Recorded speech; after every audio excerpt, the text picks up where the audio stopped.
all hitting the scene. Shit tales of Oz and foreigner dreams. Tales are crazy wild as the wind. Raps and madness can make you spin. Shit tales roll, Florida's king. The podcast chaos, it's a wild thing. Tuning folks for a hell of a ride. Crazy stories far and wide.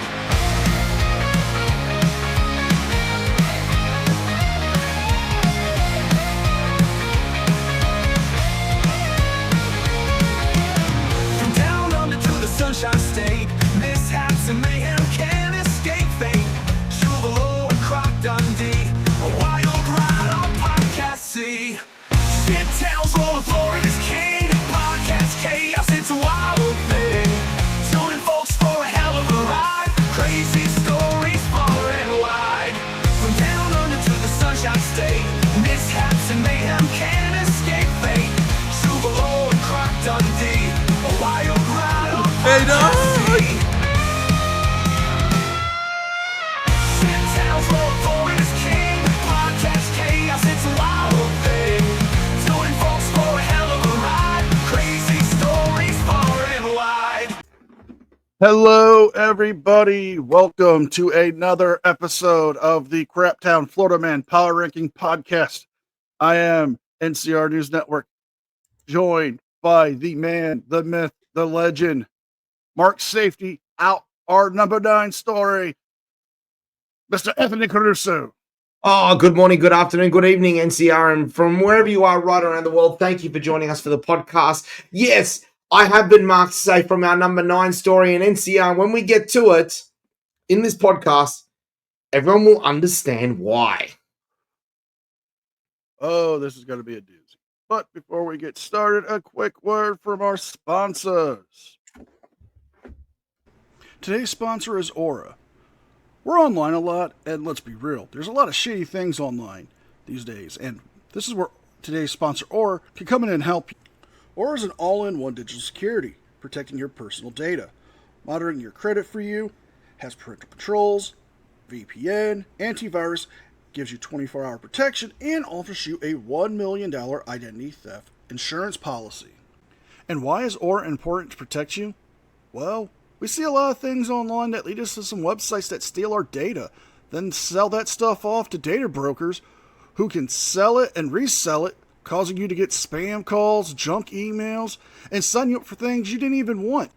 But not only that, Aura puts an end to those pesky scam calls, the spam emails, and not only that, it can get your data removed from data brokering websites without you having to move a finger. Aura is offering you a free 14-day trial by using my link in the description box and signing up at aura.com/NCR or scanning the QR code. That's aura.com/NCR or scan the QR code for your free 14-day trial, and don't leave your data unsecured. Thank you, Very Aura, important, for that. sponsoring this podcast. But yeah, I mean, I love Aura. They're great. They're a great company. They offer great protections. But I think some of our stories might need some representation after the shenanigans. Oh, absolutely. And I believe, it's very important to make sure your data is secure. And if you can't, if you're unsuccessful in completely securing it, at least you've got a way to be able to clean it up afterwards as well. Oh, yeah. 24-hour monitoring. You can't beat that. 24-hour customer service. $1 million insurance policy for identity theft. I mean, but Aura wouldn't help our clients. Well, not our clients, but our stories. But I think this fine group of individuals could. Do you want to sue someone you love? Need to protect your First Amendment rights no matter what the situation? Want to make yourself infamous in court? Make sure you give a call to DeCastro, Myers and Blandino. DeCastro, Myers and Blandino are the very best in self-sabotaging cases, ensuring that they can get you the maximum punishment for whatever crime you may have committed. They are also the perfect legal team to ensure that you can flood the legal system with unnecessary documentation. With the ability to practice nationwide, there is no need to risk dealing with land pirates. They come to you. The best part is, it is 100% guarantee money down. So give DeCastro, Myers and Blandino a call on 1-800-VEX-LIT and ensure that you are always making a record. Habla español, aprendimos. Oh, love that one. Love that one. Oh, it's one of the greatest ones there, and those three lawyers together, they're running into some absolute tomfoolery. I think Kim Blandino's at it again. Oh, I'm not ready for that. I haven't finished my W yet. But before we get started into the podcast, it is time for our weekly section of the best of the morning brief, isn't it, NCR? Yes. Let's take a trip with Grady Judd for this week's morning briefing. Hello, everyone. It's time for morning briefing. I hope you have your favorite cup of coffee. Today, I'm drinking my favorite coffee out of a Pace cup. Pace Center for Girls in Polk County. They do remarkable work with these young ladies. Give them an opportunity to better their life. Check out Pace and their work. They could use your help too. Good man. All right, we all like different kinds of soda. One kind of soda is Orange Crush. Ooh. People think that's really pretty special. What do you think already is about to happen? I don't know, but I why do I all of a sudden have what's that band's name? Oh no, how I've forgotten their name. REM. Well, REM would not approve of what just happens in this story. Oh dear. Except for our victim. You see, Terry Johnson here is our suspect. He's 30. Our victim was a store clerk. And 3 people came in and were wandering around the store, and Terry accused the clerk of staring at them. He said, "I'm not staring at you. You just need to take your stuff and get out of here." Well, after the argument, Terry threw a 2-liter bottle of Orange Crush and hit the victim in the face. A concussion and 10 stitches later, that's right, he woke up on the floor, knocked down and knocked out. Wow. He was the warrant of the day, but he's not any longer. We have him in jail. But keep this in mind. Orange Crush is to drink, not crush someone's head with it. Okay? Have a good day. Hello. Why is it fitting that he's also wearing an orange jumpsuit? I can never look at Sunkiss the same ever again. What's And I think it was a bottle of. It looked like a bottle of Sunkist. That's what I said, but apparently it was a bottle of Orange Crush. I got into an argument with my mom and my brother about this because they watched the morning briefings. And I'm like, that looked like Sunkist. Like, no, it's Orange Crush. They said it was Orange Crush. I'm like, but looking at the bottle, it looks like Sunkiss. Oh God, I'm so tempted to put that song on right now. I won't. So, shall we get into it? Yes. Let's do this. Ceremonial corn is ready. I gotta get that man a coffee mug. All right, I'm going heads this week. Heads is the call, and it's a tail. Bugger. Bugger indeed. And a buggery indeed. We're going to be starting off with the number 10 for shit towns of Australia. Once again, number 10. Port Pirie, South Australia, still shit. Who's your number 10? My number 10. Suzuki motorcyclist taunts deputies and leads them on a multiple-day chase in Port St. Lucie. And I'm going to show you the mugshot first before I go into the story because I honestly believe we have found the Florida demon.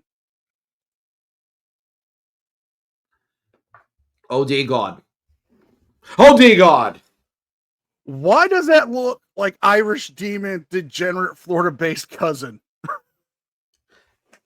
It's like if Irish demon fucked a member from the Amish community. I mean, look at that.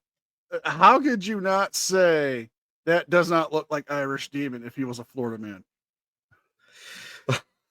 If I am wrong, let me know in the comments, but that right there. And thank you, Mrs. Tom, for sending me this story. Oh, we love you, Mrs. Tom. We do.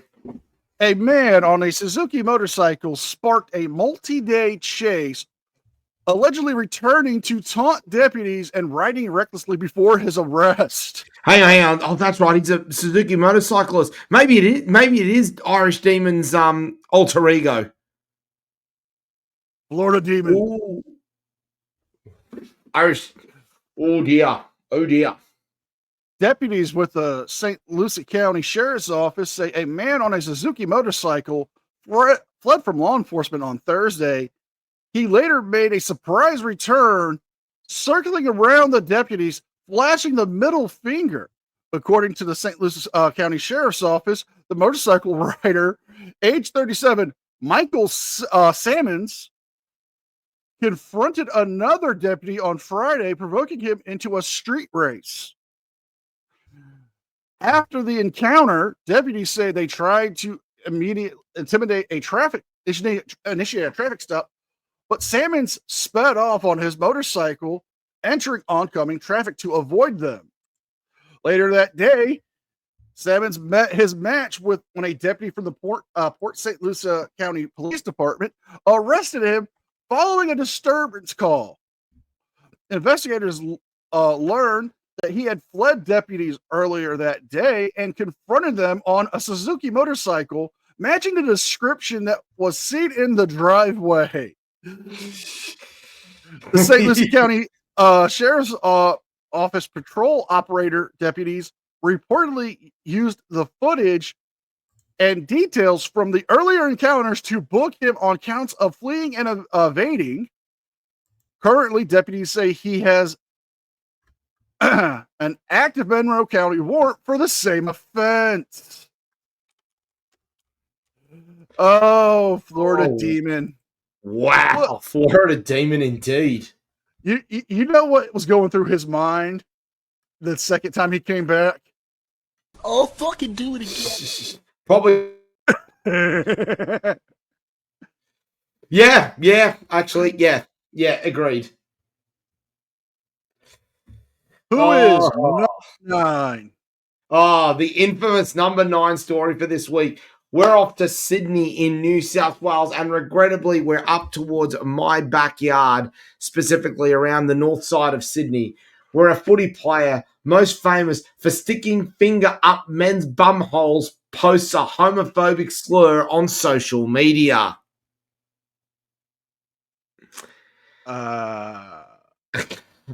What?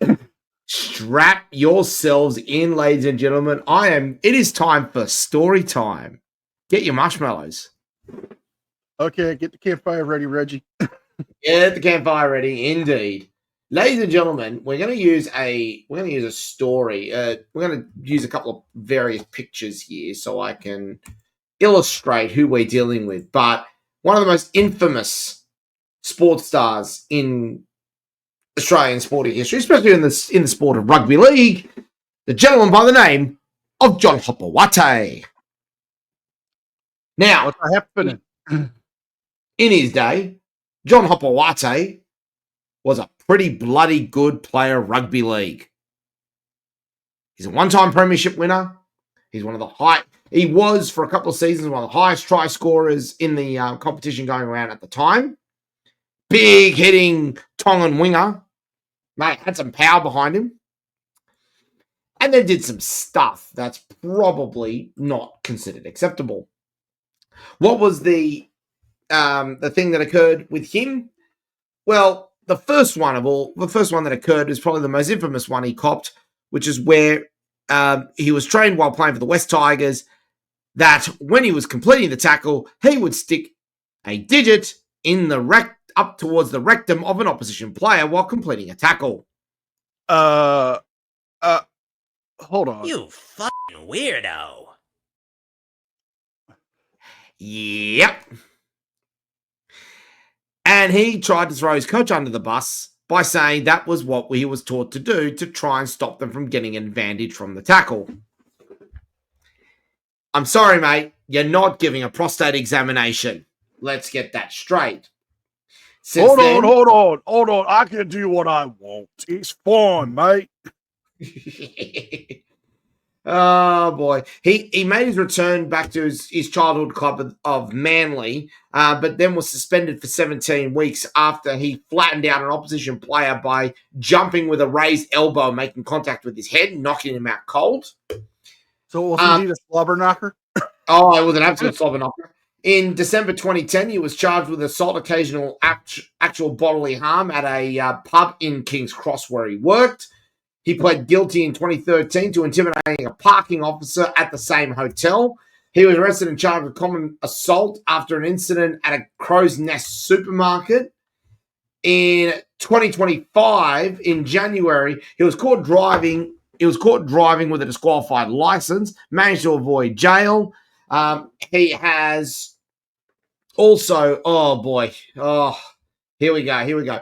He was caught coaching whilst he was deregistered from the National Rugby League twice. He got a 10-year ban from the New South Wales Rugby League for punching out a player, and then turned up to a Legends of League charity event wearing a rubber glove on his hand. He was banned for life from the West Tigers after abusing one of the game's senior officials, and during the course of this week, he reiterated comments he made back in 2016 where he supported Israel's Folau's rant about homosexuality, saying, "This is God's way. I don't care what anyone else says." Right. That's this coming from the guy who claims to support God despite having a rap sheet that can match a certain misanthrope from Georgia. I mean, he's persistent. I'll give him that. The post is so disgusting, I'm not even going to dignify it by showing it. Agreed? Agreed. Yeah. John Hopewate, congratulations. You're the latest celebrity to make the shit sounds of Australia. Your care package and free 10 sessions of therapy will be in the mail. Who's Not your mailed number? in Australia. Number 9 is a funny one. Florida man's gun mailbox has a internet firing off opinions. Ooh, I'm intrigued. Just suspicious. Okay, so a Florida man has a gun-shaped mailbox. Yeah. In Palmala Beach, Florida. In the world of mailboxes, typically mandated fixes are important, but a Florida man has turned his mailbox into a viral sensation with its ornate design. The unconventional design showcased in a video covered by a local content creator and has sparked a lot of controversy and people's opinions with this, and I kid you not, mailbox-sized gun. What the hell? The entire box itself, the pole and everything, is designed to look like a 9mm Glock. How? I mean, this is crazy. I'm going to show you the photo because this is Florida man's doing. This is Florida man sticking it to the HOA.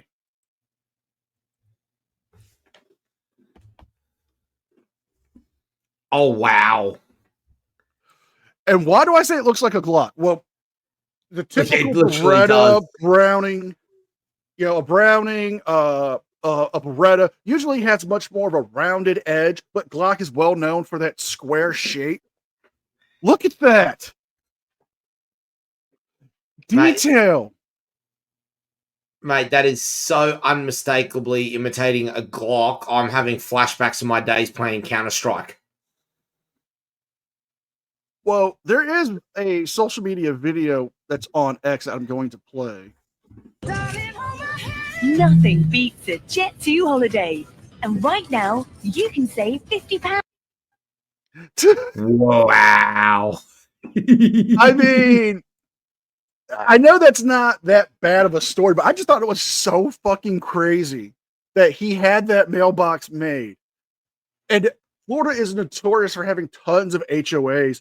I don't know if this is an HOA or not, but fuck it. I love the middle finger to one. I mean, points to whoever made that for the attention to detail. That is a nomination for an MVP there. Not only that, just the NRA is going to defend his mailbox. The right to bear letterboxes. I can imagine Charlton Heston's spirit coming out from the ground. You can get my mail when you pray it for my cold, dead hands. No, you mean my cold, dead box. Well, that's why, according to the song, he got a heater for her thighs. I mean, oh, you had to go there, didn't you? What? I love Avenged Sevenfold. And anything that's dark. Oh, I love it. Know this. Yes, I do know this. And a very particular person knows that about me, but still. Moving on to number 8.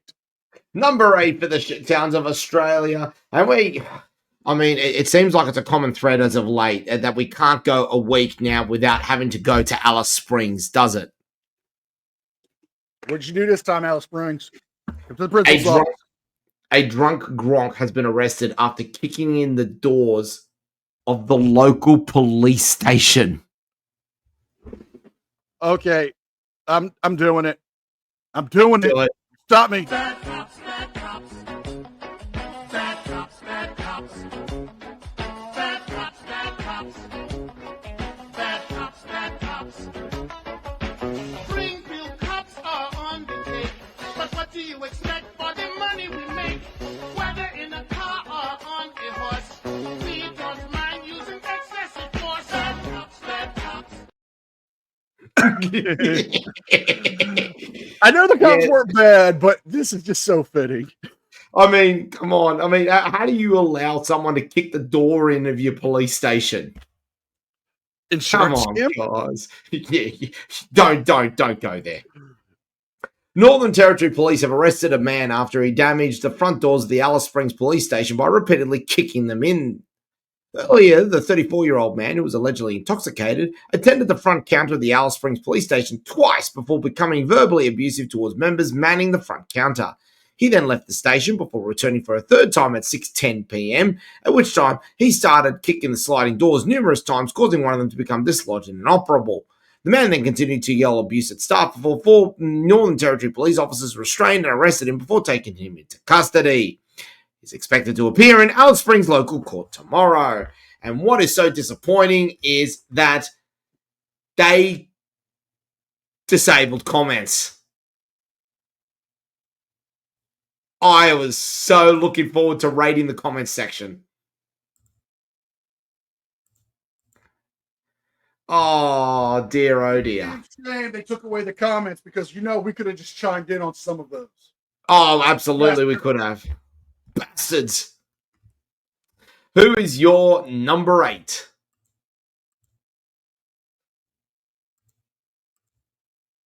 For Florida man. Video shows Florida man valet attempting to take off with victim's car outside of a condo. What the hell? Yes. Okay. So there is a video story for this. But I want to give you guys a little bit of a heads up with it. So a Florida man drove to his condo, gave the valet his keys. When the valet got the keys, he decided to take off for a joyride. Now, we can understand wanting to drive a nice car, right? Yeah. And only one thing comes comes to mind when you hear somebody doing something like this? Flirting outrageously with a waitress, and it's okay because he's got a Sadly to say, it's not a yeah. Oh, I was so disappointed. I'm even more disappointed this didn't happen in Georgia. I know. So I'm gonna bring this up here so we can watch this news We story. have new video of a valet driver accused of stealing a car and then going on a joyride. All of this happening in Brickell. And the owner of the car caught him in the act. Local 10 crime specialist Bridget Matter live in Miami with a closer look at the exclusive video. Bridget, what can you tell us about this fuckwit? Bridget Matter. That is a very unfortunate name as well. Although, does it really matter? Oh, Does it get even out really of here. matter? Get out. Get out. Nothing really It matters. goes without saying that this man is not happy with this valet attendant. Anyone can trusted see. him with his keys and his car, but instead he took it for a spin. He caught it all on camera and confronted the guy. Brazen and bold, police say a valet attendant taking a car for a spin, and it was caught on camera by the car's owner. I haven't seen it come back yet. It's been like, that's my car. That's my car. You just crashed my car. Okay. That motherfucker is speeding that motherfucker. Play it on. I want to see what car it is. Get the out of my car now! Video released by the state attorney's Pause. office shows what police say was a valet. Pause. It's an Audi. Yep. Cock. Audi, we'll take our free cars. Yeah. Yeah. No, they won't because we've just labeled the driver a cock because he was driving an Audi. Attendant behind the wheel of a black Audi. The owner, irate, tells him to get out of the car. I'm calling the cops. Give me the keys. Give me the keys. You're done. You're getting fired. You just saw that, right? Yep. Give me my keys. No, don't tell my boss, man. Don't tell my boss, man. Come on, bro. Don't tell boss. I need my job. Even though I stole your car, possibly wrecked it, maybe got you some tickets, but I need a job. I'm pretty sure that's an RS4. That is, genuine cock. Whoever owns that car is clearly a cock. I mean, it shouldn't have happened, but he's clearly a cock. It's an RS4. It happened back in June. Police say the victim dropped his car off and keys at his building valet off Southwest 7th Street in Brickell. Detectives say 23-year-old Augusto Cesar Sandino Troz didn't park the car, instead sped out onto the road. The victim, on his way home, saw his car speed out. It's been like, that's my car. That's my car. You just crashed my car. He told police Troz almost hit a building with his car. Troz was arrested and charged. I mean, you wonder why I get pissy when we go out and you valet park now? You see what? I wouldn't try. I mean, if the car is not the only time I would ever trust a valet with my car, honestly, is if I've got a secret hankering for my car to get written off. I mean, I understand like their valet parking is a godsend for some things. You're going out to the hospital to visit family. You want to get in there as fast as possible, so you valet park it. Yeah, and they're not going to do something fucking stupid there. You go to a nice restaurant with the missus. You want to go, you want to spend as much time as you, but you always got to warn them that you've counted the pennies in the ashtray.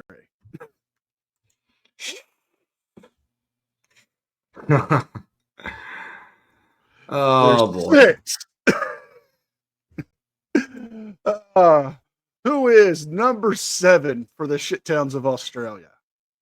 Number 7 goes to one of your favorite places in the whole wide world. Now, I'm gonna say that I'll give you a bit of a hint for an NCR because we are heading off to Queensland for 4 stories in a row.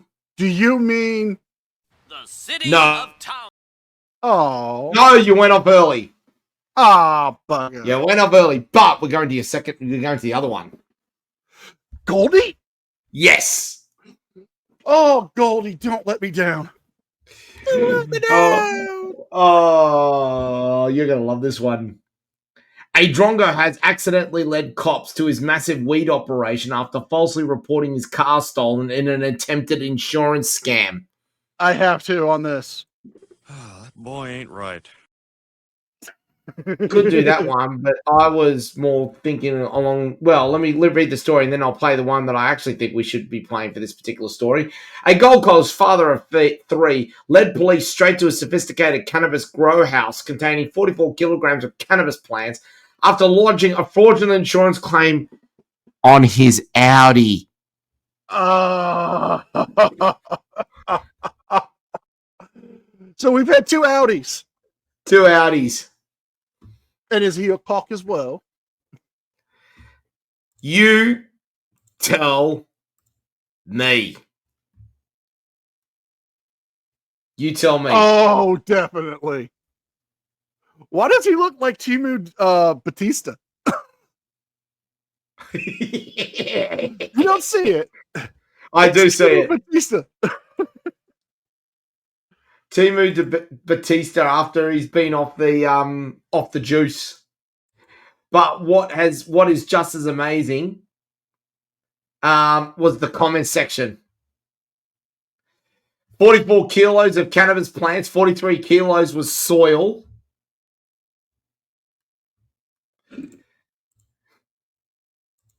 That one wasn't bad. A whole lot of people calling him an amateur. Those are rookie numbers. Oh boy. No, I mean that seriously. That's rookie numbers. That is very rookie numbers. No, there was a case when I was in Florida. I had to be probably about 23, 24. Dude converted his entire house into a grow out.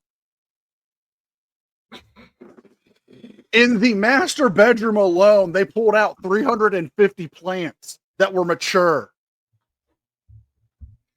Geez, didn't do that good a job, did they? Well, it's just the master bedroom. Through the entire house, they pulled out somewhere close to like almost 2,000 plants. Yeah. Just from inside the house. Not counting the backyard and shed. Well, I'll tell you what, that clown, well, congratulations. I think I've got the perfect way to describe what happened to you. Congratulations. You played yourself. Indeed. Indeed. Played himself hard. Who's your number 7? Number 7. Florida man files divorce after his wife threatens his drum set.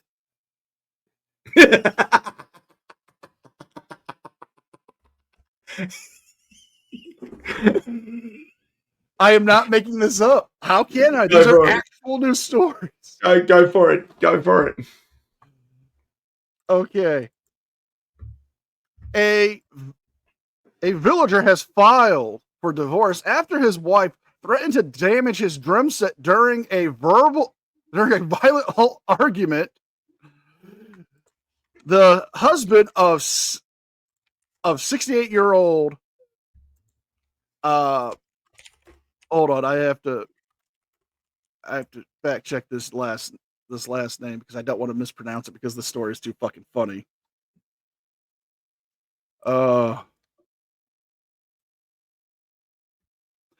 Mary Teresa Gake. Right. Has filed for divorce after an ugly quarrel ends in the arrest with her arrested in June at their home in village of Charlotte. Gleck had been arguing with her husband in the living room of their home when she began to remove his valuables, placing them in the master bed.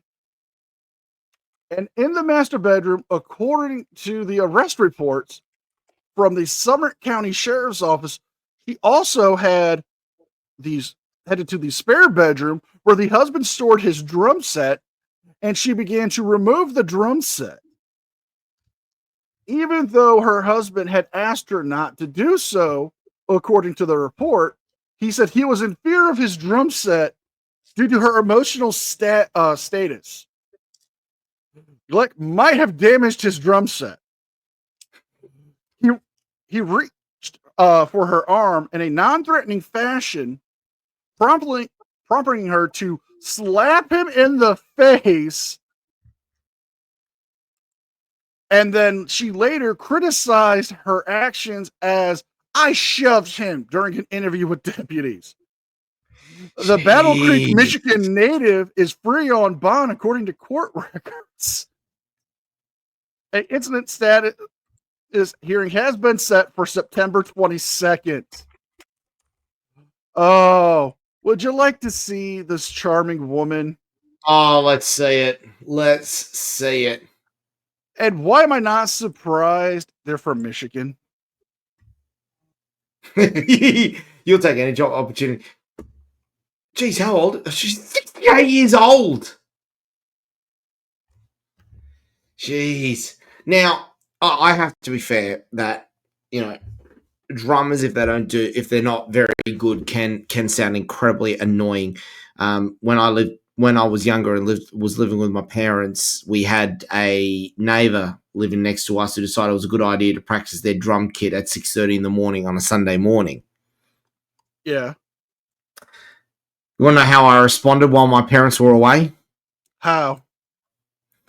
Put my amp on the outside of the house, aimed it directly into their bedroom, and from my own electric guitar started playing More Than a Feeling by Boston at 6 a.m. in the morning.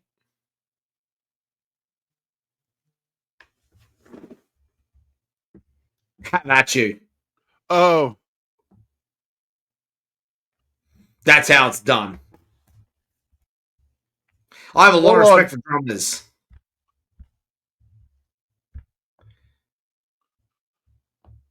I think we have a dramatization of what happened. Go on. I'm bringing up the dramatization now of the incident. Where are you going? I'm going upstairs. Because I'm going to put my nutsack on your drum set. Okay? You do that. Yeah. If you touch my drums, I will stab you in the neck with a knife. Thank you for the dramatization. Wow. I'm going to hell. I know it. Yeah. But it's going to be a fun trip. It will be. Oh. Moving on. Yes. Time for number 7 for the shit towns of Australia. NCR, it is time. Now you can play it. Thank you. City of Townsville is under attack. It is under attack, but by what? A funeral home's cremation machine leaks into the neighbor's yard, killing the grass. Oh. Queensland, what the fuck is wrong with you people? A funeral home has been forced to apologize after a liquid used to dissolve human remains seeped into a neighbouring property. Townsville Cremations in far north Queensland offers water cremation services. Its machine malfunction causing fluid to spill through a boundary wall. Water cremation, or alkaline hydrolysis, uses water, heat, and alkaline chemicals to dissolve a body's tissues and leave just bone fragments behind. A neighbour who did not wish to be identified said the solution flowed into his backyard and left a mess before he was told to put kitty litter on it.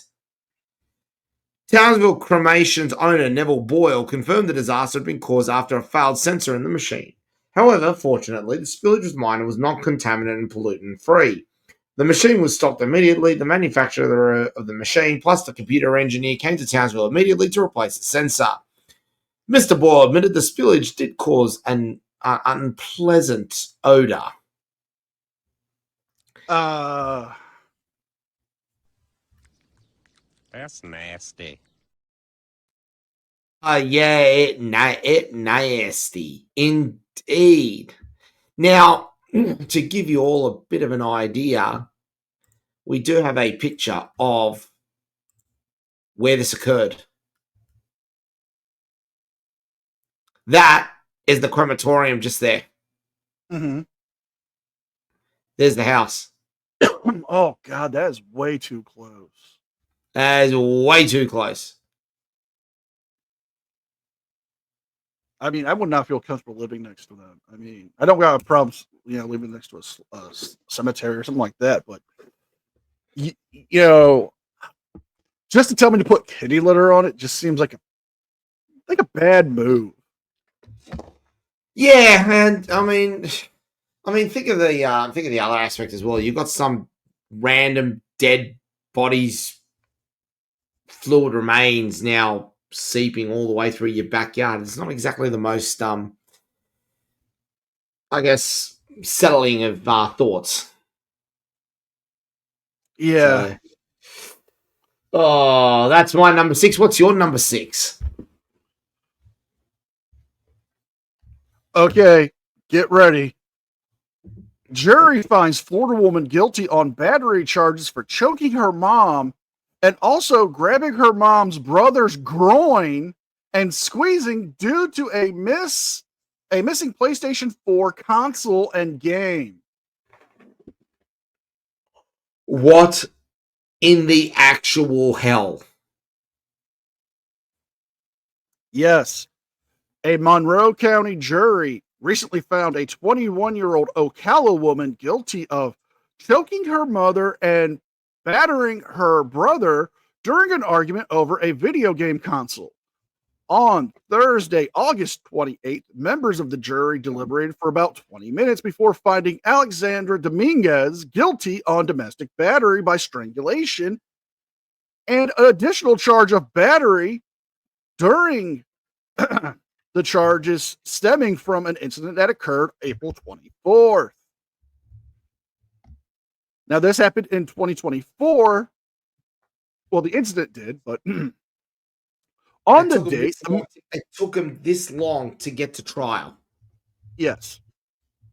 That's insane. On the date, Monroe County Sheriff's deputies responded to the Ocala residents in reference to a family dispute. A female victim alleged that her daughter, identified as Dominguez, had battered her and her son, Dominguez's brother.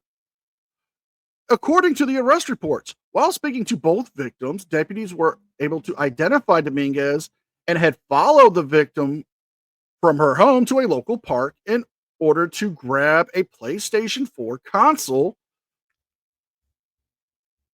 The report states that the victims had arrived home.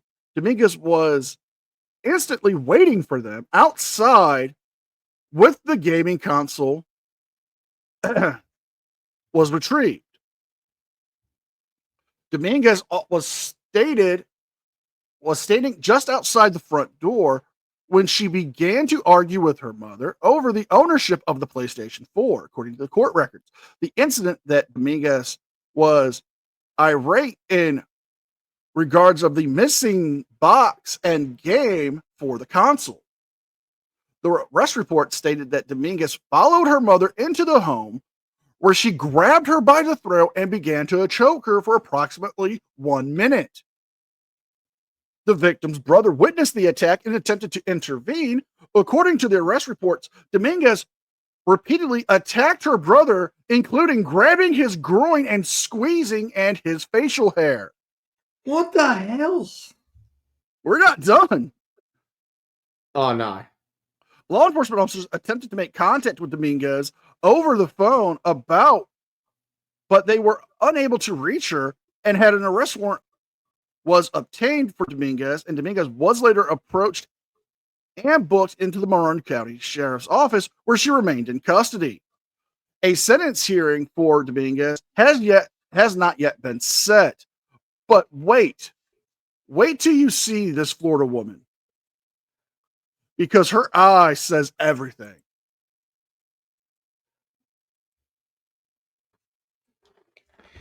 I'm scared. I'm very scared.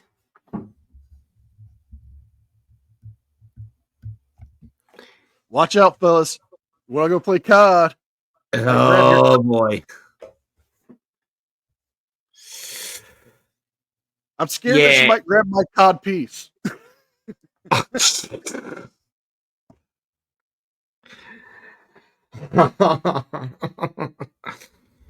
When she said she wants to play, when she said she wanted to play Tekken, that's not what you thought. She said she wanted to grab my joystick. I thought she meant the other controller. Oh, for God's sakes! I know It's up, she down, wanted, left, right, not up, down, squeeze. she looks like she's trying to imitate one of the NPCs from Grand Theft Auto.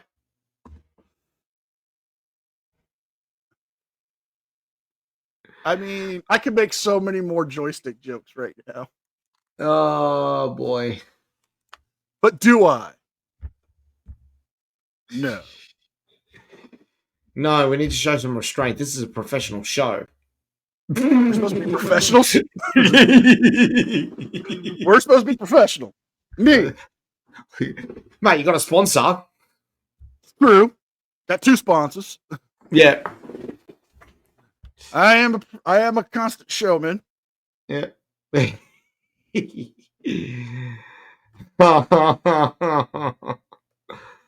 Shall we move on?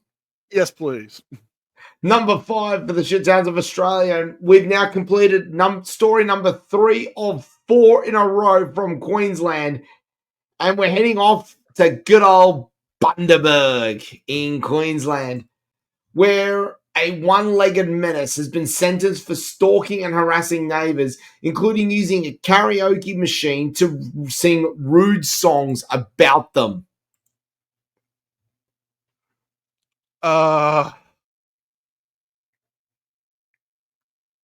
Only one thing comes to mind. Now, because of course it is coming out of Queensland, it's been paywalled by the Courier Mail. Thank you very much, guys, for once again ruining what was a pretty good run so far. But this is built up with a man stalking his ex-partner. The man in question does have one leg, as we said. It involved violence threats, involved arrests. It involved buying a JBL party speaker with a karaoke microphone and singing out of the front of his ex-partner's house about how much he believed that she was a vile POS. Talk about love on the run. I mean, I give credit to the effort, to the fact that they've gone all the way towards buying a JBL party speaker. And I'm talking one of the big ones as well. Those things are fun. So, are you trying to tell us that love is a battlefield? Did you have to bring Pat Benatar into this? Why not? Jeez. Oh. You know what would have been funnier? If What's you had that? just been rickrolling her the whole fucking time. Just on the hour, just drive by the house, and then just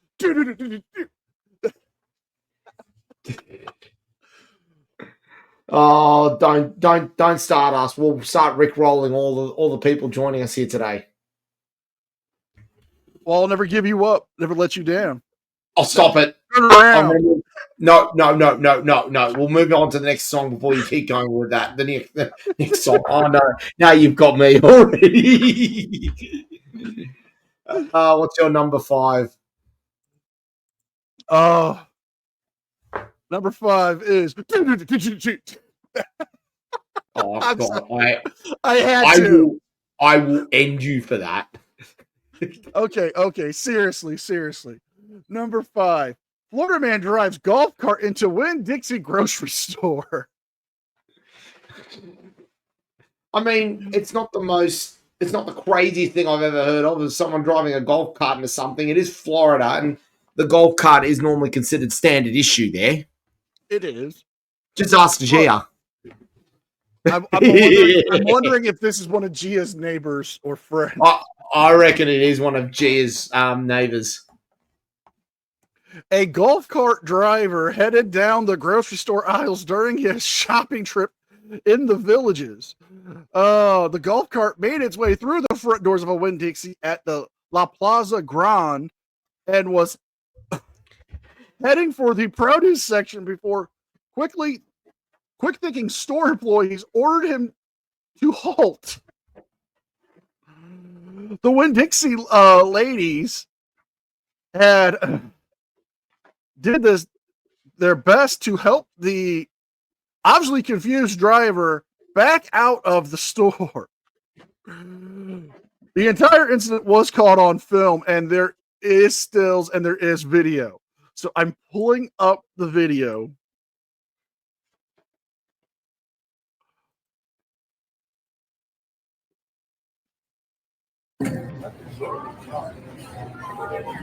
Oh, that is amazing.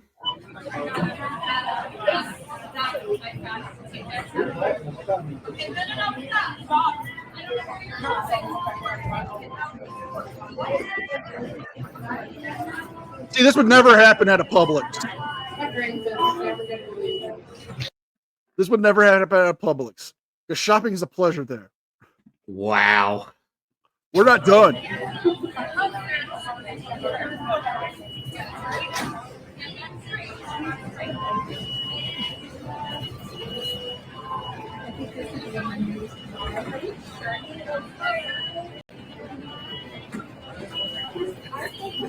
Oh, come on.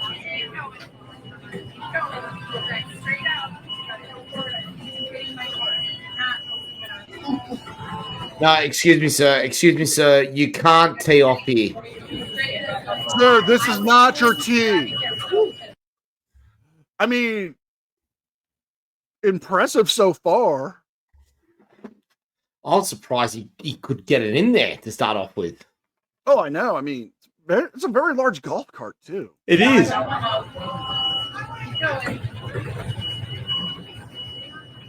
go a little bit further. A little bit further. You're not going to make this turn. Turn your wheel. Cut the wheel. Cut the wheel. Donuts. Donuts. Pull donut. It would have been funny if you did that in the bakery department.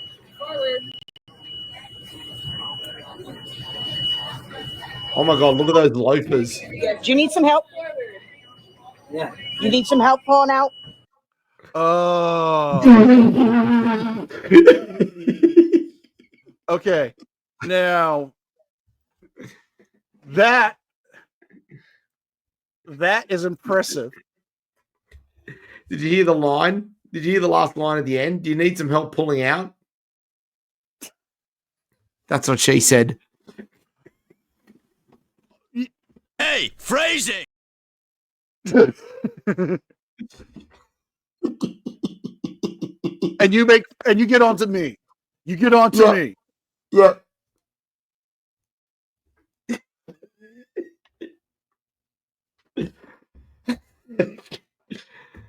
Oh my God. It's incredible how that all transpired. And I bet you now, as a result, this is going to happen. See, because of me, now they have a warning.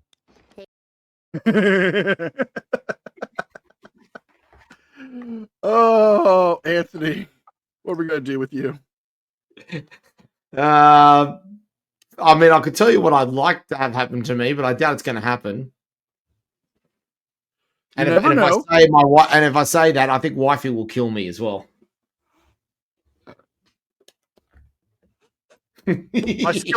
My frying pan senses tingling. I think she's standing behind you with it. Yeah, I reckon she is. And my number 4 is not going to help either. Who is your number 4?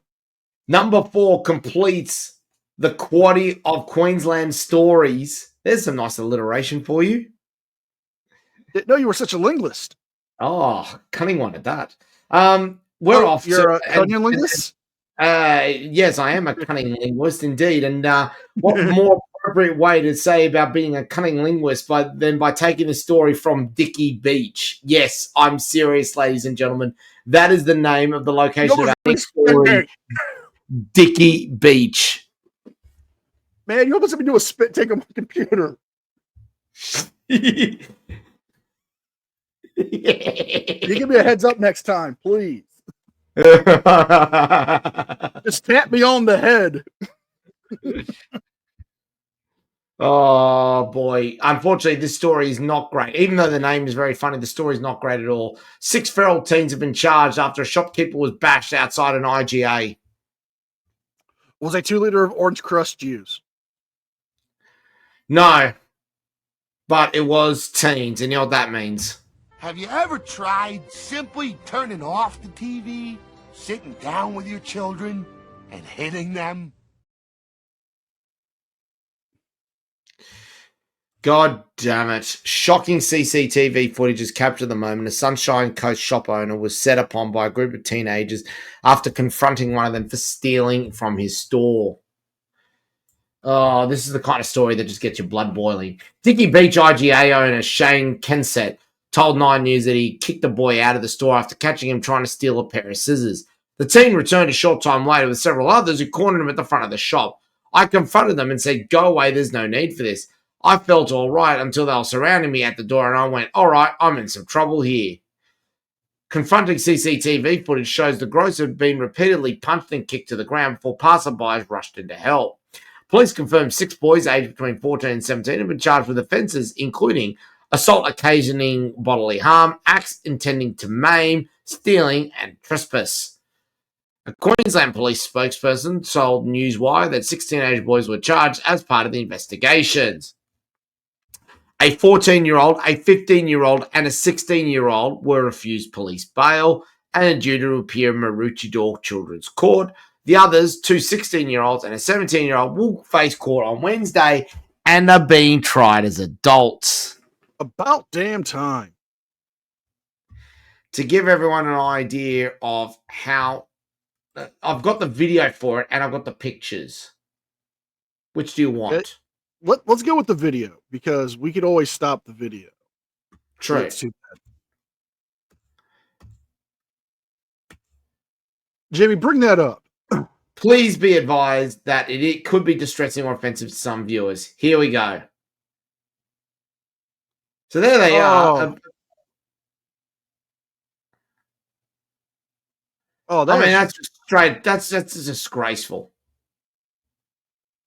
Help did finally arrive, and thankfully, because of the success of CCTV footage, they got all 6 kids. So, lads, congratulations! Not only are you under arrest, but we've now made you We've now given you international infamy because you're all a bunch of dickheads. You can pick your Aldi's up outside of the Youth Justice Center. And not only that, but you'll also be getting a voucher for a tour of Woody's Wood Chipper Emporium. Make sure you use that on the designated day, which is Slippery Floor Wednesday. They've got an automatic nomination. They've now also got a nomination for this week's Golden Turd. And with that, who missed out on the medals for you? Oh, number 4. Extremely bizarre. Florida man runs over his date after she refused to allow him to smell her feet. What the hell? Wait till you see the mugshot. A Florida man was arrested after meeting up with a woman he had met on a dating app turned violent when he allegedly ran her over because she refused to allow him to smell her feet. Ew. It happened around 2 p.m. on August 24th at the Serene Hotel in Alternative Avenue, 20 miles north of Miami. Investigators say a 28-year-old, hold on, I got to pronounce this name properly. Elmont C. Circle met a woman through a dating app seeking to invite her to the hotel, according to Law and Crime reports. The woman spoke to local News 10 that she had not been identified. She said she had agreed to meet Circle and to sell and to sell him pairs of used shoes. Okay. This quickly became uncomfortable when the conversation shifted. When I got there, he just wanted to sniff my feet, and I didn't feel comfortable with that, she explained. I mean, you could have my sneakers all you want. I mean, I don't care. I'm not wearing them. And that's just stinky old sneakers, but people like weird things according to her. The woman told police that she had told Circle that it would cost him $1,000 because she's a foot model. And that's her going rate according to an affidavit. She then said that he had got them out of the car. He had gotten out of their car, and the car accelerated towards her after she tried to use the restroom. He saw Circle run into his room, according to the arrest affidavit. Believing that he had stolen her belongings, she chased him into the hotel parking garage, where she confronted him, and he had climbed into a red Mazda SUV. Mazda. The car for shoe and foot fetish people alike. Clearly not good enough for an Audi. Clearly. But that's when officers say Circle escalated towards her and had made a 3-point turn and struck her with the vehicle. Oh, jeez. The woman left with road rash and bruising on her back and arms, chest, and the injuries that required immediate medical attention, according to the arrest affidavit. She said the ordeal was extremely bizarre. She just is thankful that she survived. By the grace of God, I'm still standing today. And I've never experienced anything like this before. I've met a lot of people who have foot fetishes, obviously, and nobody has ever done anything like this in this situation. Circle fled the scene, but later was arrested and charged with aggravated battery. He has since been held on without bond and scheduled to appear in court September 29th. Detectives note that this was not the first time Circle had done something in a similar manner, according to court records.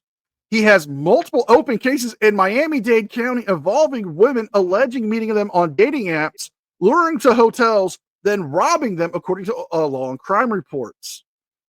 But I want you to see his mugshot. Do it. Because what? Come on. Is that Timu Wayne Brady? I don't know. But god damn, look at that face. What I do? I just want to sniff some feet. Well, he's got a nose for it. But look at his eyes. Look at his whole expression. He's just like, I don't care. I'll do it again. He's got intent in that face. You know, I pray there's not a female deputy taking that photo, because he's like, "You smell your feet, girl. Let me smell them feet, girl." Oh, that's hilarious. That's a sticky situation. Ew. I mean, talk about getting off on the wrong foot on a first date. Yeah. Oh, shall we? Yes. It's medal time. Who is your bronze medalist this week? Our bronze medalist is Perth in Western Australia, where a Gronk has driven his ute through a shopping centre before breaking into a pub and pouring himself a beer. Okay. Police have charged a man in his 40s after a car was driven through the mall of one of Perth's major shopping centres, causing some damage. Emergency services said they received reports of a white ute plowing through the southern doors of the Morley Galleria shopping centre in the early hours of Friday. Police said that the car was used to force entry to the shopping centre after a bollard was removed. The vehicle has then been driven through the main doors and into the roller doors of a store. The driver was unable to gain entry to the store and drove back out of the shopping centre and away from the scene. About an hour later, the man was apprehended at a nearby pub which had yet to open. They have since charged a 46-year-old Morley man with a number of offences, including criminal damage or destruction of property and aggravated burglary on a place. The pub owner told the ABC the man followed a worker who was making an early morning delivery into the venue. He said he had pretended to be a pub worker and poured himself a pint at the bar. I mean, I want to commend him on just the sheer balls to do it. Oh, mate, the stones required. Now, I mean, you drove into the mall. You want to watch him drive? Here we go. Hell yeah! Here we go. There he goes. Okay, I'm impressed. I am impressed. He's not knocking anything over. He's not clipping anything. Yeah. That's the door that he busted through. Well, naturally. There he is getting arrested in the pub.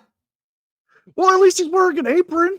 He's trying. You know what? I think he just wanted a job. He wanted to show his dedication. Here's the best part. There's a photo of him pouring himself the pint. You got to settle your nerves before shift, man. It happens. I used to just smoke a cigarette before my shifts would start when I worked at the restaurants. But you know what the best part is? You know what the best part is as well? Guess what's available? Comments? Yes. Oh God, give me some of those comments. Give them to me. Oh, here we go. So some of the comments we've got here. The Krispy Kreme might be new, but it's not a drive-through. Renovations have started early.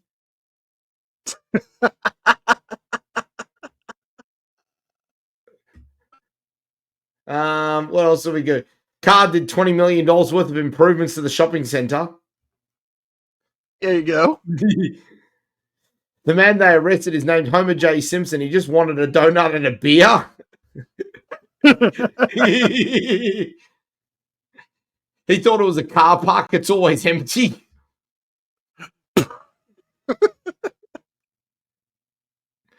Come on, it's a big red Target logo. It's just asking for trouble. Oh my God. Oh my God. What the hell, man? Tradie working back late and got locked in. Still wanted to go to the pub for a drink even after the pub had closed. Well, it's closing time.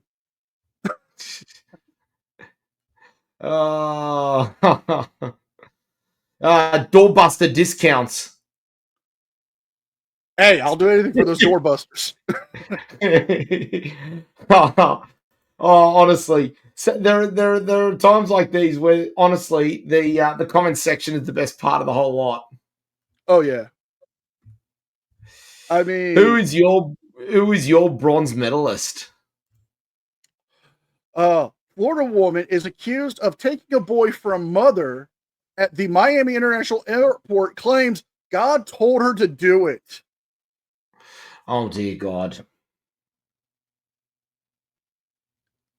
A 23-year-old woman was arrested after authorities say she tried to walk away with a 4-year-old boy at the Miami International Airport and refused to return the child to his mother.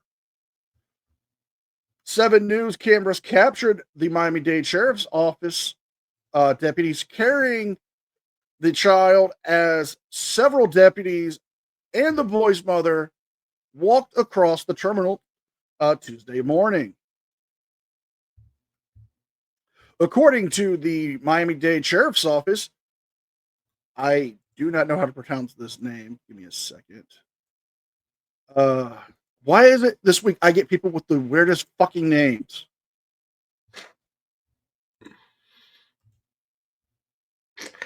Alvia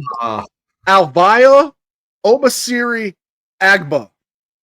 Honestly, some of the names you've ripped out in this episode today, I swear the actual people count should be double what's been involved. I know. Offer to help a stranded boy who was crying and was standing in line with his mother. The offer to soothe, I'm sorry, the boy. At that security checkpoint around 4 a.m.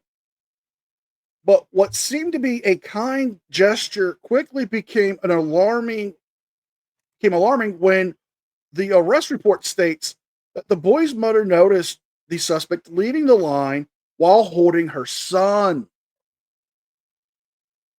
The child's mother followed them, and when she confronted Abagaba, or I don't know how to pronounce that name, Abba, whatever, investigators say the suspect claimed the child was hers and wrapped her arms around his legs and around him to prevent him from being moved. The child's mother attempted to pull herself away and was shoved by Agababa during the struggle, the report states. Speaking with 7 News through translators on Globe X Air employee, she stepped in to help the boy and his mother. I ran when I saw what was going on, she said in Spanish. She stated that she was at a nearby counter when she saw the confrontation unfold. I saw a woman on the floor grabbing onto a child tightly. And in that moment, I felt the child was in danger, and I grabbed his arm and ran with him. She came after me and attempted to take him from me. I wouldn't let her. I ran in behind the counter, crouched down, and shielded the child, she said in Spanish. Good on you, ma'am. Good on you. Solid move. Employees called 911. That is when they said Abganda Baba ran and was taken into custody at a nearby checkpoint. The employees helped save the child, said she's a mother and once saw the child appearing in danger, just wanted to do what she could to protect him. Again, solid woman right there. Yep. During the post Miranda interview, Agababa told detectives that she was helping calm the child and that she had acted because God told her to do it. Right. She was charged with interfering with custody and battery. She was booked into the Turner Golf Fortnight Correctional Center in West Miami-Dade. No word on bond. Now, I have 2 photos to show. Yep. The first is the mugshot.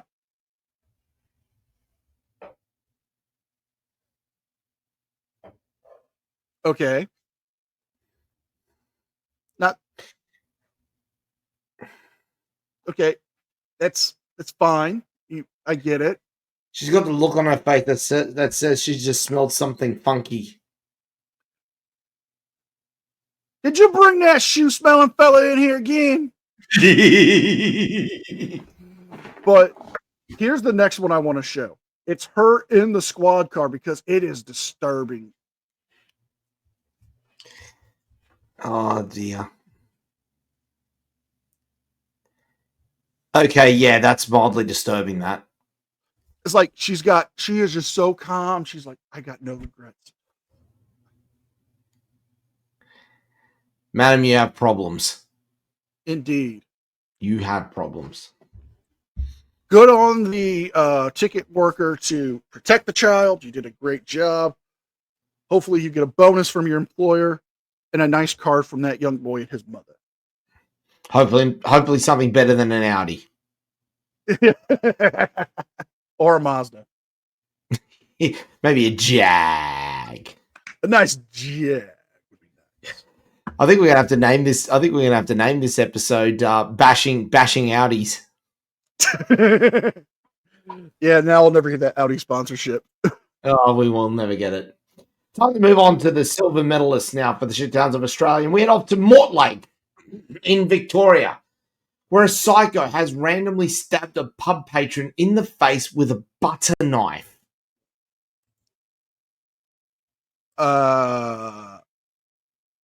What? I kid you not. A man has been stabbed in the face with a butter knife at a Mortlake pub. And it's been described as, in terms of the recovery, he's been held down by two doctors while a third, slowly and extremely forcefully, had to rip the implement from his head. Jesus Christ. What's more, the man accused of stabbing him was found not guilty due to mental impairment. How? I don't know, but I believe he is being checked into a mental institution. Now, I've got a picture of the knife sticking out of the guy's face. Okay. I've got one where it's slightly blurred, and then I've got full frontal. How squeamish is everyone here? Because this is graphic. Let's go with the blurred because let's not take the chance of upsetting people. I mean, I can handle the gore because I'm just a sick individual who loves horror films. Oh, There God. it is. Oh, even through the blur, you can see it. Yeah. I'm going to stop sharing it there. I just want to give you all a quick look and show you I wasn't kidding. That was literally a butter knife sticking out of his face. Was the gentleman in question 6'4" and full of muscles? Get out. Jeez. Oh. There was no Vegemite sandwich there, all right? There was no Vegemite sandwich there. That's the worst crime, apparently. Who is your silver medalist?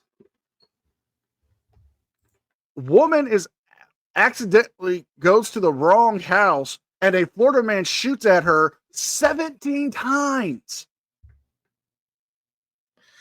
What the hell? 17? Mm-hmm. Dear, go for it. Okay. So, before we get started, a 50-year-old Roman Ronwicki of Palm Beach, Florida, was arrested for attempted murder charges after he fired a gun 17 times to a woman who mistakenly walked up his driveway. A Florida man is being arrested on murder charges after police say he shot at a woman 17 times who mistakenly walked up his driveway. Roman Ronwicki, age 50, was arrested this week and charged with attempted murder, false imprisonment, criminal mischief, battery, discharging of a firearm on a residential property, according to the Palm Beach Police Department. According to the arrest affidavit, the woman told police that she was following the altercation from at home, the altercation at home from the first time on Sunday when she got lost and ended up at Ronwicki's house in Palm Beach, about 70 miles southeast of Orlando. The woman walked up the driveway and realized she was at the wrong address. And at that point, she claimed Ronwicki grabbed her arm and her wrist, restraining her, holding her by the arm behind her back, and locked her arm and her against the wall. According to the affidavit alleged, the woman identified as TP in the affidavit was able to call the person identified as WP, whom she had been following according to the arrest affidavit, which WP ran to her aid. Ronwicki threw the woman onto the ground, retrieved a firearm, and fired at her multiple times, directing at the two individuals who had just gotten the woman's vehicle. Got to the woman's vehicle. The affidavit alleges that they told police that he had hit the vehicle multiple times, and according to the arrest report, they had found 17 discharged shells and casings in the front of the home. Ron Ricky told police that he believed the woman was a sex worker that attacked him and then attacked him and her out of fear. Okay. So you're claiming the woman's a sex worker, so that's why you restrained her and shot at her 17 times. Do you believe him? Do you believe him? Do I believe him? I believe him in as much as I believe that Donald Trump has won the US Masters. Okay, then. AKA, no. Jeez. The affidavit states the police retrieved video footage showing the woman approaching the residence in a non-threatening manner before the attack. Ron Wiki called 911 and on a recorded line confirmed that he was the shooter, and that he had a no soliciting sign on his property, and that he understood the woman had gone to his house mistakenly, according to police. The woman's arm and wrist were bruised as the result of the physical altercation, and her bracelet was broken off, police say. One of the tires were flattened, and other damage to her vehicle had been reported and viewed by police. Ron Wiki was released on bond on Wednesday and has an order not to have any contact with the two individuals, and he cannot have any firearms, weapons, or ammunition per the terms of his release. Ron Wiki could not be reached at this time on his cell phone number listed for him. His attorney did not immediately return phone calls for a reply or seeking emails or comments on this situation. Now, I have his mugshot.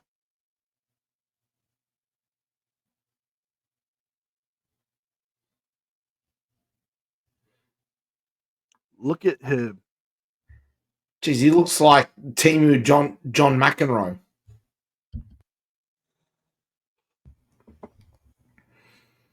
He looks like a responsible human. I did nothing wrong. I thought she wanted to try to give me a blowy, and I was not up for that.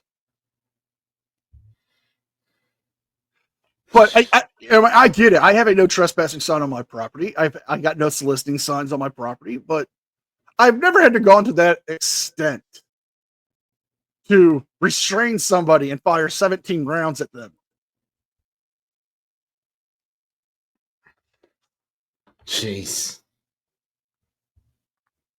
Who is your gold medalist, sir? The gold medalist this week is going to get everyone's blood boiling here.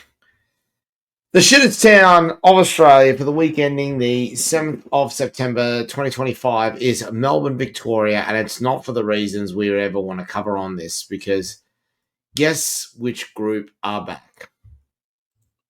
The tiny dick people? Yes.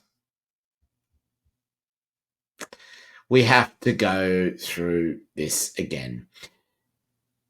Get bubbles ready, because neo-Nazis trash a First Nations camp and assault women after marching to protest about having tiny little penises. It's just not right. It's really eerie here. Something's fucky.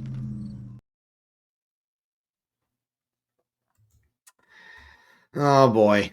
Police have charged another 3 men over an alleged attack on a First Nations camp in Melbourne over the weekend. Following a 4th charge earlier on Thursday, police have charged a total of 7 people over the incidents in King's Domain around 5 p.m. on the 31st of August. During the incident, a group of black-clad men were involved in a melee with occupants at Camp Sovereignty after the men marched from an anti-immigration rally in the CBD on Sunday. Neo-Nazi leader Thomas Sewell is currently being held in custody following his arrest earlier this week over the incident. The latest charges include a 29-year-old of no fixed address accused of violent disorder, affray, unlawful assault, and discharged missile. He is scheduled to face court on Friday. A 31-year-old Mitcham man and a 34-year-old Werribee man were charged with affray and assault offences and are both due to face court next Tuesday. On top of that, a 29-year-old Rye man was then arrested. He was interviewed by detectives and has been charged with violent disorder, affray, unlawful assault, and discharging a missile. Now, the key out of this one here in particular is Thomas Sewell, who has been arrested, and I believe it's actually facing possible extradition charges because he's not actually Australian. Oh, really? I need to double check this, but I believe at least one of the people, it might be Thomas Sewell, but I need to double check it. But I believe one of the leaders of these neo-Nazi movement is actually from New Zealand, and I believe could be on his way to being deported. Talk about little dick energy. Yeah. And what better way to embarrass people about their little dick energy than to publicly shame them? There we are, ladies and gentlemen. There's a bunch of grown men with little dicks. Each and every one of them. Well, now we need to offer some context because didn't they actually protest because they had little dicks? Yes. So this group of that's associated with these individuals did a protest because they had tiny members. Yeah, pretty much. If we scroll down a little bit further, there's the man with the tiniest one of the lot. And yet, if you look at his head, you'd swear he's the biggest dickhead of the lot. He needs his mustache removed because he's not doing proper justice for people with mustaches. No, I completely agree. And there he is there. While he was when he confronted the Victorian Premier Jacinta Allen at a press conference earlier in the week. So yeah, there's little dick energy right there. You know, tell me you're a dick without telling me you're a dick. Yeah. Pretty much. So there we are. Our gold medals this week. Bunch of neo-Nazis protesting about having little dicks. Who's your gold medalist? Okay, strap yourselves in because this one's a fucking doozy. Former soldier accused of stalking ex-girlfriend, secretly recording her, guns and drug possession. Oh boy. Martin County, Florida. A Martin County sheriff's detective arrested a man on Friday on multiple counts, including voyeurism, stalking, drug possession, firearm possession, following an extensive investigation. The sheriff's office says 38-year-old Jared Levi McDaniels, again, more fucking huge names, was first put on Martin County's radar on July 19th when Martin County Sheriff John Butzer said the case began when the victim, a Canadian citizen, called the police after her ex-boyfriend showed up at her Gene Sena Beach location where she was with her new boyfriend. She had recently ended the relationship and was alarmed that her ex knew where her whereabouts were. Hold on. I'm going to need some help here from Randy. And the plot begins! The following morning, the victim and her new boyfriend went to the beach, and the ex-boyfriend approached them again.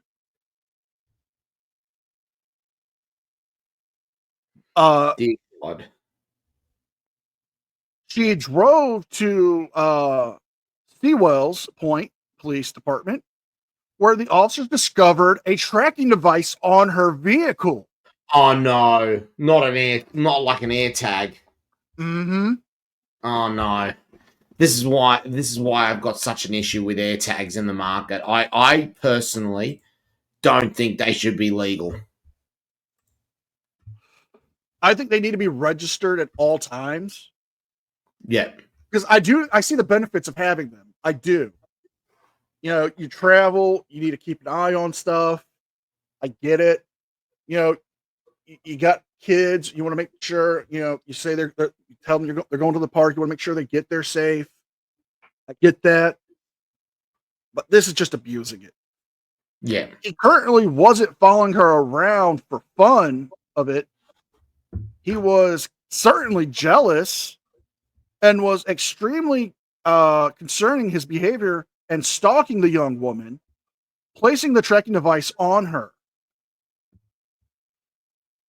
The detectives identified the suspicious, got a subpoena and a search warrant to the tracking device. However, the sheriff said the victim, who had immigration issues, was afraid to speak up with the law enforcement in person due to the fact that this had come from a following forward a couple of weeks ago. Sorry. When she finally did, the victim told detectives just prior to the breakup, she had found non-consensual nude photos and sexual explicit videos of her and McDaniels on his computer phone. The photos and videos were taken by a hidden camera disguised as a golden mask, and she believed she was alone in a different room.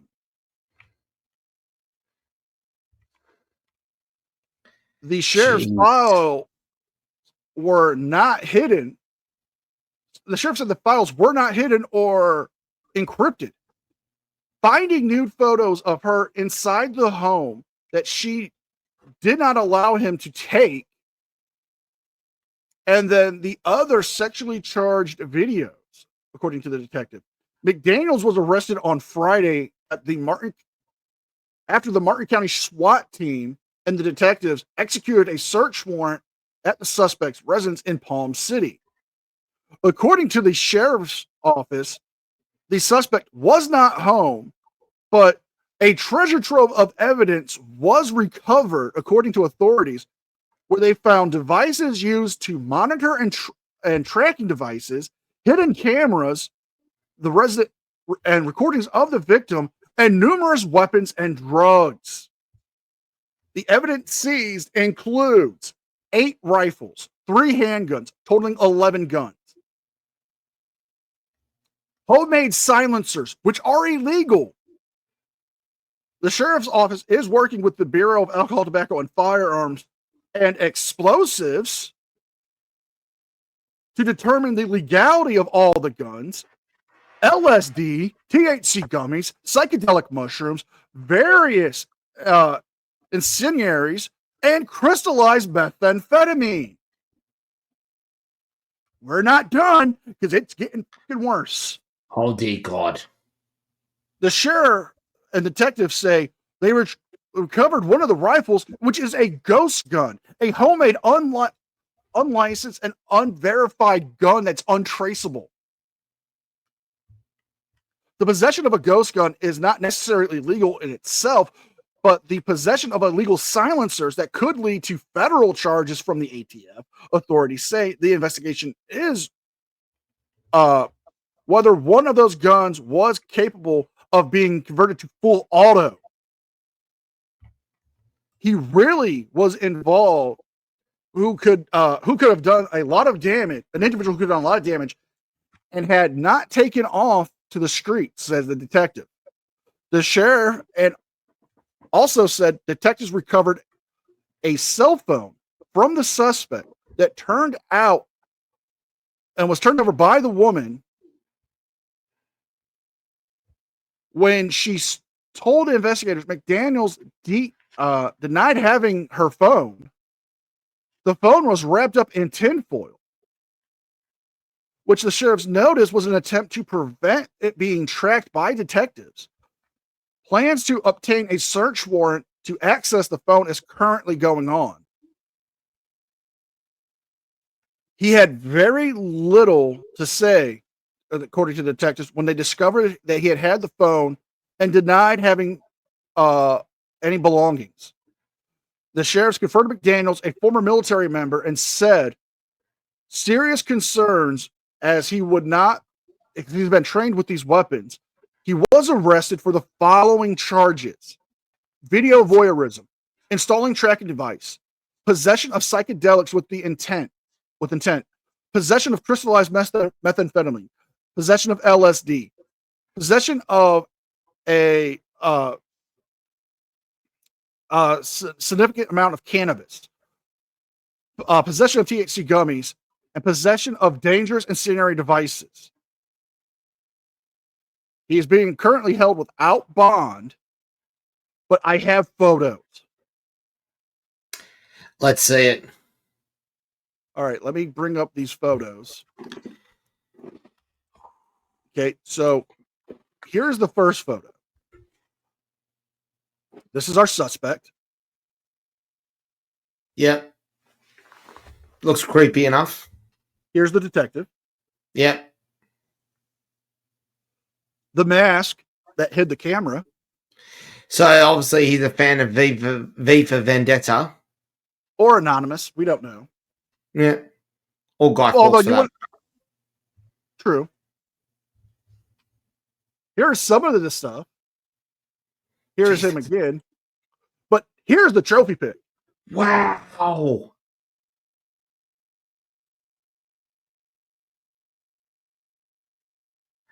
Okay. What was he going to do? Start an army of one? Okay, so we got cash. Yeah. We've got homemade silencers. We've got scopes. We've got recording devices, tracking devices, large amounts of ammunition. Yeah. A bong, the mask, rifle 1, 2, 3, 4, 5, 6, 7, and 8. One of the handguns right there. Attachments to go full auto. Look at all these clips and magazines. That's insane. That does look like a bump stock as well. Oh, yeah. Then we've got some of the recording devices. I mean, yeah. Yeah. You see why I made this number 1. Wow.